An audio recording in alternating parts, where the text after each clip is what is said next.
You're listening to Remotely We Are One, a podcast to help inspire others to take their lives back from the office commute. I'm Rick, a passionate beer rep who loves the industry but hates the commute. And I'm Kaleem, a remote work advocate and consultant. We're going to speak with some of the top professionals who have managed to avoid the commute as they share stories from the most inspiring to the most comical, all while working remotely. Man, this sounds exciting. Let's clock in. Did you work remotely, or do you now? I guess I could be considered hybrid because I work primarily out of my home, but I visit with customers day in and day out. 'Cause I'm a beer rep. Oh, okay. Back in my younger years, I was kind of the middleman, like a broker between the distributor and the end user. So Svedka vodka was our big thing. Yeah. So I used to sling alcohol as well. It's an interesting dynamic, this business, I'll tell you that much. It is. Welcome back, everybody, to Remotely We Are One. I am your host, Rick Haney, flanked by the ever-wise and, I guess, brilliant. I don't know, I can't think of another word. Kaleem Clarkson. Oh my gosh. Be still my beating heart. You stole it. Stop it already. You're already doing it. This is great. Hi, everyone. I'm doing great, man. Thanks. I'm just so happy to be here. You're doing exceptional. Exceptional. Yeah, what's going on, man, besides you just blending right into the background with your blue shirt guy? Oh, I'm trying to hide. It's one of those days where it's a dark, cloudy, cold day, and I don't want people to see me, so I'm camouflaging into my background. Nice. You look like one of the Blue Man groups with one of those stretch suits on where you can see their package and everything bulging through. Well, that's what you look like. That's cool. Lord. You know, I was going for a Smurf aesthetic with my bright white face and blue background, but that's cool. Listeners, you went to bulging package? This is the kind of operation we're running here, okay? This is the kind of operation. Yeah. We're not even into the introduction yet. We're already on a whole different topic. What are we looking at in today's episode, my friend? Sir, again, all of our guests have been great, but something that I really love about today's guest is she's just got everything on point. Listeners, you can't see this, but right now our guest, she's got this cool background with a paint splash.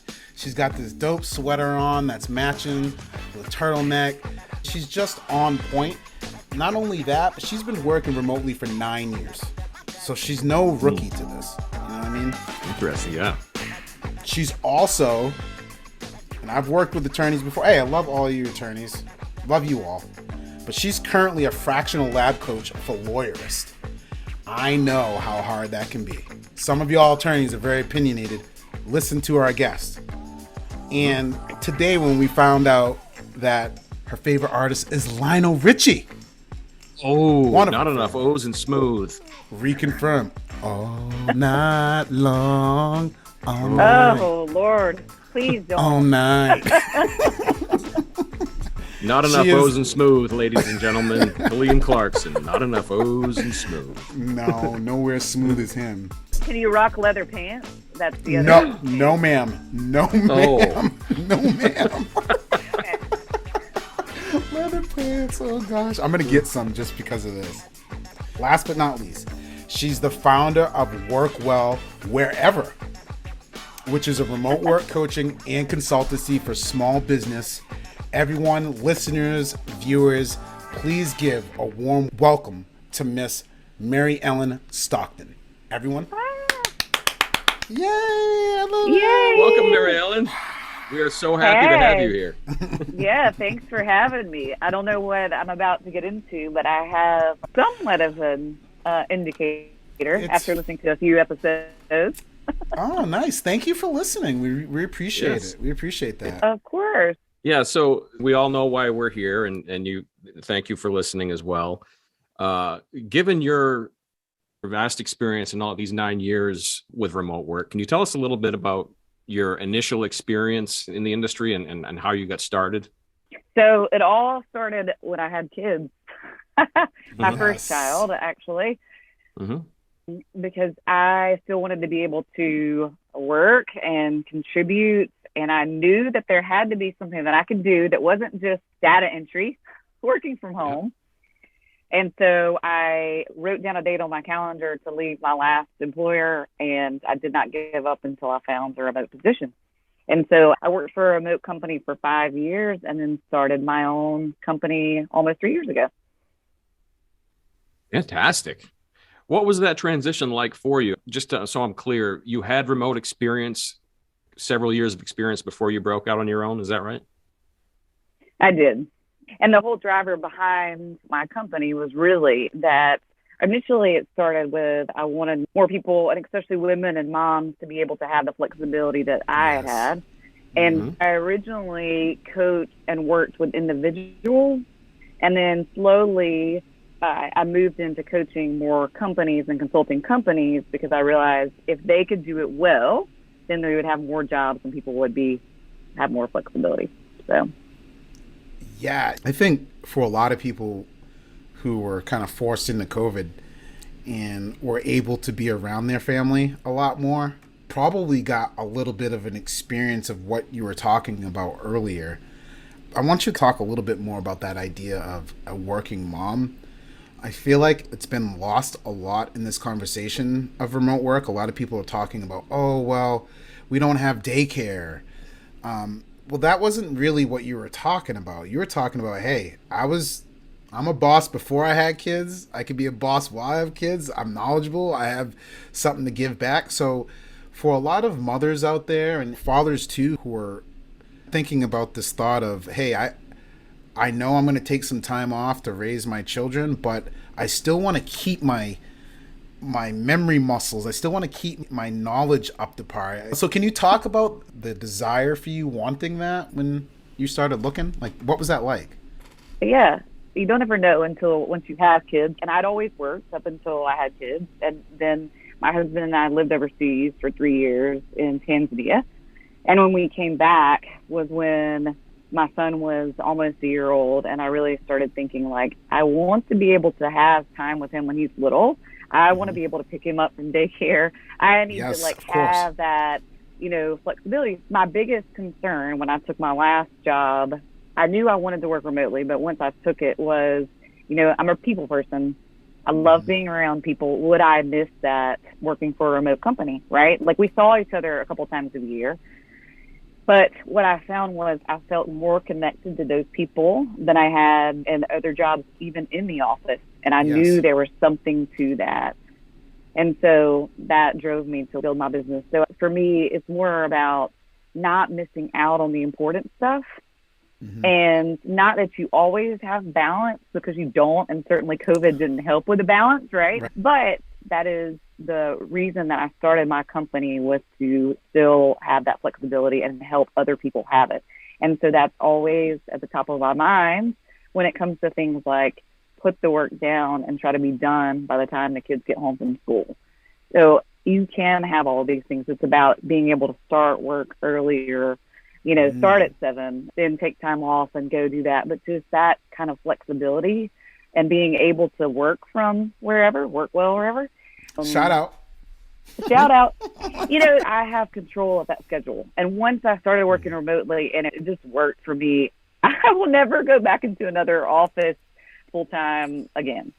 It seems to me like you're speaking my language here. I have 2 little ones, and thankfully my industry has been relatively stable during the pandemic, but it really opened my eyes to, what am I doing? That's how we kind of stumbled onto this whole voice acting thing, is because I realized that I'm in an industry that I'm not really passionate about, that takes up all of my time.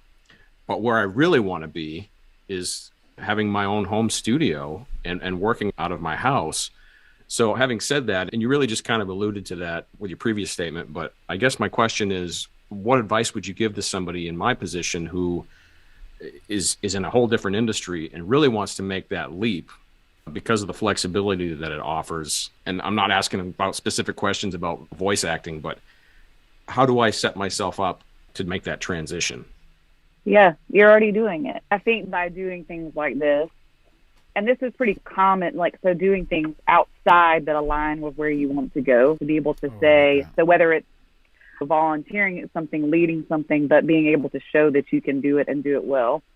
And if it's somebody that is at their, like, say that they love the company they work for, or the industry they work for, ask.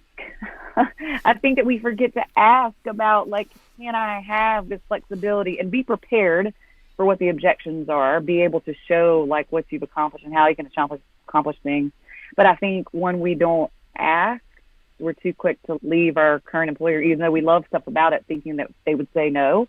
And we just have to ask. And you can, suggest they'll start small, maybe one day a week, and then build up from there.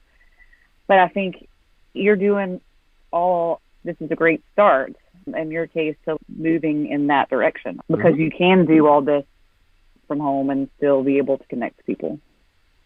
And especially if you put a little sexy on it, Rick, all the time. Well, I mean, that's what I do. I mean, that's there it is. I mean, you hear that? You hear that, ladies and gentlemen? If you need a voice actor, hire this man right now. He's got the voice. Give me the Barry White, Rick. What do you got for Barry White? Can you do it? That's too low. It's too low. That's cool. Maryellen, I have a different question. So we're talking about a little bit from the individual's perspective and how you said, hey, I need this flexibility, but I don't want to miss those moments with my children. I really resonate with that because, like, during our times working remotely and during this times of COVID, I just have seen my partner more, like 10 times more. Yeah. If you look at the hours, it's literally like 10 times more. Before, it was about 3 hours a night. Isn't that kind of weird when you think about that? Like, you get, like, by the time we made it through the traffic, and shout out to Atlanta traffic, boo you, it takes you 2 hours. So, like, by the time we got home sometimes, it would be 7 o'clock, 6:30. Totally. Say hi, eat some food, we're sleepy, boom, it's over. What are some of the biggest challenges that you think small businesses are having? I think there's plenty of coverage on the Googles and the Apples. I think, everybody can understand that. But what are you seeing with the real small companies? Yeah. I think now hiring has been a thing. Yes. For sure. And so with that comes, like, onboarding new employees remotely, especially if you weren't set up to do it. And so I think that is a challenge. This hybrid thing, it's the hardest thing to do, I think. So with small businesses, and I do have lots that I coach where they have one person that's remote and the rest of the team is in office maybe a couple of days a week. And so with that, and it comes the same with for fully remote teams too, but the employee engagement piece. So it's taking months and months to find the right person. Then you finally get them there, and I'm like, you better make sure that onboarding is good, and you better find a way to keep them there, right? So this employee engagement piece is huge, and I think that it is a challenge, and it is a challenge for, not that it can't be done, but it takes, like, being super intentional and creating a plan and taking the time to meet with people and talk about stuff that's not work related. The thing that I see people rush into is, I ask people, how do you build relationships, period? Like, how do you build relationships, period? Whether it's in office or remote, it can't just be about talking about the facts or what you need or what they need. You have to make that time to get to know someone. Absolutely. Do you find that a lot of leaders are having to relearn people skills and people management when it comes to remote work? I mean, if a company has not typically been a remote opportunity and suddenly it is, I can't imagine what kind of mental gymnastics a manager would have to go through to make that happen. Yeah. One of the things I heard this morning was, I think LinkedIn did they were on the Today Show, someone from LinkedIn talking about projections for 2022. And that flexibility still remains high on the demand for employees. So you've got that. And I think with the leaders, one of the things, but as people are slowly going back into the office, this concept that I heard called Re-Onboarding is beautiful.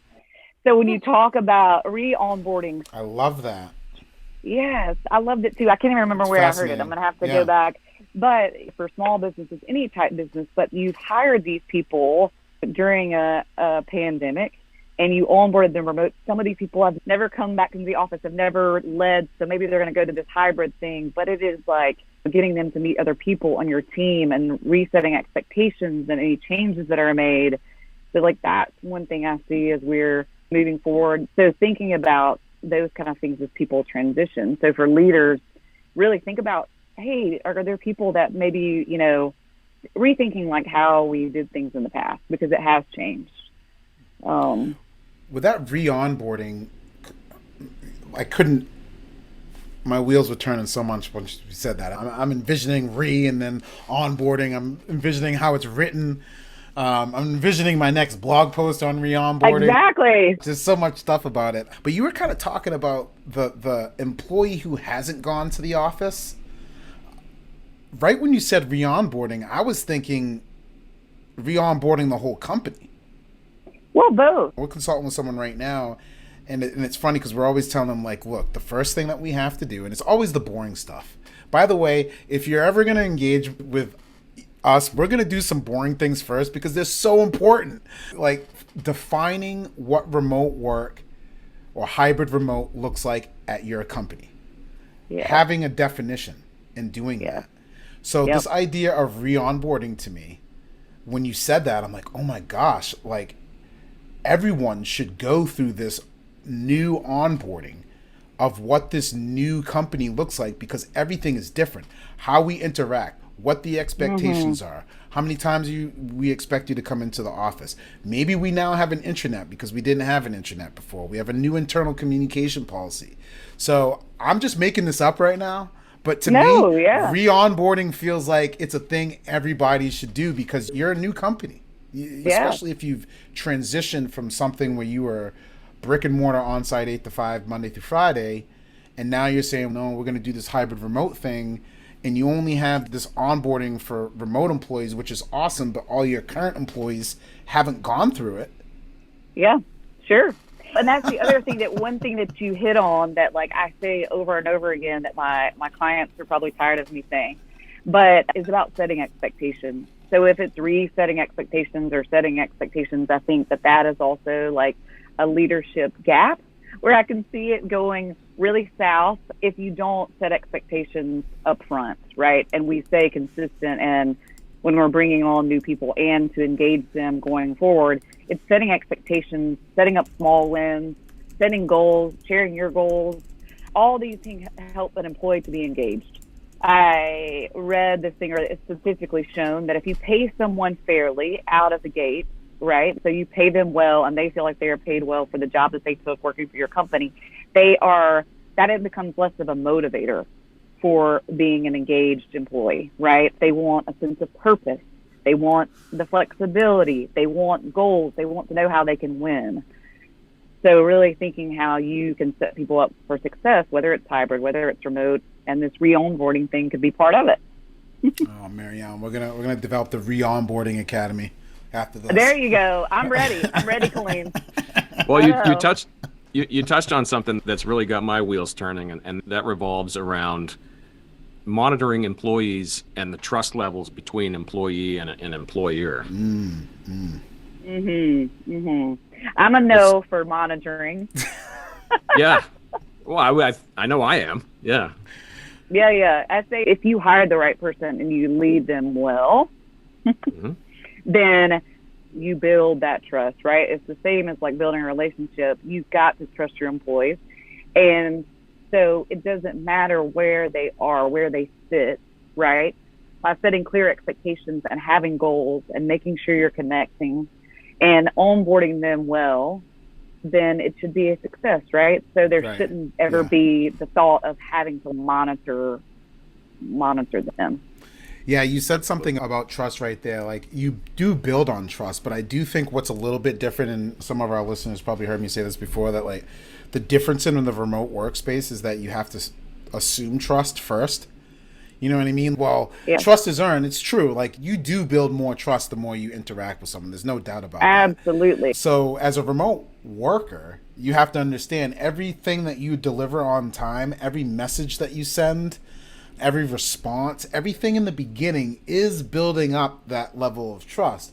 Although From a employer's perspective, they have to start with trust because it's remote. There's no other situation. You can't not trust someone on day one, because if you do this monitoring thing, and we're just talking about like employee engagement in the experience, if you're a company that is going to say, we'll trust you at some point, but for now we're monitoring all of your keystrokes, or you have to have your camera on at X amount of time a day, you have to have your GPS turned on, Rick, like those people are not going to stick around. They're going to go on Indeed and start looking for a job that says, hey, we trust you already. No way. And let me tell you this, if they're going to be monitoring you and that's a known for everybody that comes on, I'm like, you better tell me that before I apply to work with you. Yes. Because if I get in there and then it's like, you know what you signed up for, right? It's about setting expectations up front too. Again. But that would be a no-go for me.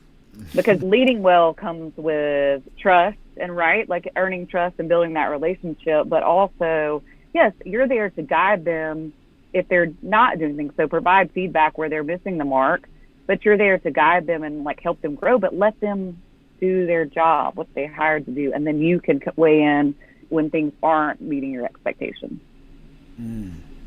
Yeah. Oh, that's fantastic insight. So you've been doing this for 9 years. That's a pretty long time, right? Can you think of anything in those 9 years that really sticks out in your memory? Like maybe it was something you learned or something that inspired you or somebody else, even maybe it just made you laugh. Is there anything that sticks out in your memory that you can share with us? Yeah, I think I have been doing this for a long time. And normally I would say before COVID, I will say one of these things that kind of threw a wrench in remote work. I love that it's pushed to the forefront, of course, but is that it doesn't mean that you never see people in person, right? It doesn't mean that you never see your team in person. Like I always tell people, what are your rituals? Even if you see them one time a year or if you have a quarterly retreat, we want people to do that. So I think one of the funny things for me is that a few weeks ago, I got to meet some of the lawyers that I coach in person, and they thought I was a lot taller than I am. Right? Like taking away like the video, I said, I guess I have a tall girl presence. I don't really know. But they were like, I thought you were going to be taller. And so they were disappointed meeting you. Yeah. Oh, no.